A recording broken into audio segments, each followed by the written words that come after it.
BNP যতবারই সরকারে এসেছে ফাইন্যান্সিয়াল ডিসিপ্লিন নিয়ে কোনো প্রশ্ন আসে নাই, macro strategy, macro economic stability নিয়ে কোনো প্রশ্ন উঠে নাই, শেয়ার বাজার লুটপাট নিয়ে কোনো প্রশ্ন উঠে নাই।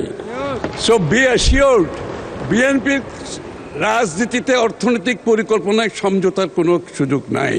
মাননীয় সদস্য আবুল হাসনাত আবদুল্লাহ, কুমিল্লা ৪, সরাসরি প্রশ্ন করুন। ধন্যবাদ মাননীয় স্পিকার। মাননীয় স্পিকার, মাননীয় অর্থমন্ত্রীর কাছে আমার প্রশ্ন হচ্ছে, ইসলামী ব্যাংক বাংলাদেশ লিমিটেড টোটাল 92,115 কোটি টাকা ঋণের ধারক এবং এই 92,115 কোটি টাকার মধ্যে এস আলম গ্রুপ একাই 80,000 কোটি টাকা হচ্ছে ঋণ খেলাপি। জনতা ব্যাংক থেকে বেক্সিমকো গ্রুপ একাই হচ্ছে 25,000 কোটি টাকা হচ্ছে ঋণ খেলাপি। এই ঋণ পুনরুদ্ধারের ক্ষেত্রে মানে এস আলম গ্রুপ এবং বেক্সিমকো গ্রুপের ঋণ পুনরুদ্ধারের ক্ষেত্রে এই অর্থ বছরে আপনাদের বিশেষ কোনো পরিকল্পনা আছে কিনা, আর 2 নম্বর প্রশ্ন আছে কিনা, এবং এস আলম গ্রুপকে তাদের এই ঋণ না পরিশোধ না করে কিভাবে আবার নতুন করে পুনর্বহাল করার চেষ্টা করা হচ্ছে, এটা নিয়ে সরকারের সাথে এস আলম গ্রুপের কোনো সমঝোতা হয়েছে কিনা এই বিষয়টি জানতে চাচ্ছি। মাত্র 30% টাকায় জমির মালিক হয়ে নতুন বাংলাদেশের গড়ে তোলার স্বপ্ন দেখা বাংলা বসতি। ধন্যবাদ মাননীয় মন্ত্রী।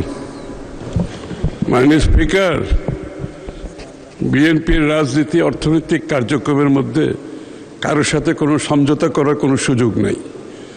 এবং বিগত দিনে আমি আপনাদের একটু পরিষ্কারভাবে বলতে চাই, বিএনপি যতবারই সরকারে এসেছে ফাইন্যান্সিয়াল ডিসিপ্লিন নিয়ে কোনো প্রশ্ন আসে নাই, macro strategy, macro economic stability নিয়ে কোনো প্রশ্ন উঠে নাই, শেয়ার বাজার লুটপাট নিয়ে কোনো প্রশ্ন উঠে নাই। সো বি অ্যাসিওর্ড, বিএনপির রাজনীতিতে অর্থনৈতিক পরিকল্পনায় সমঝোতার কোনো সুযোগ নাই।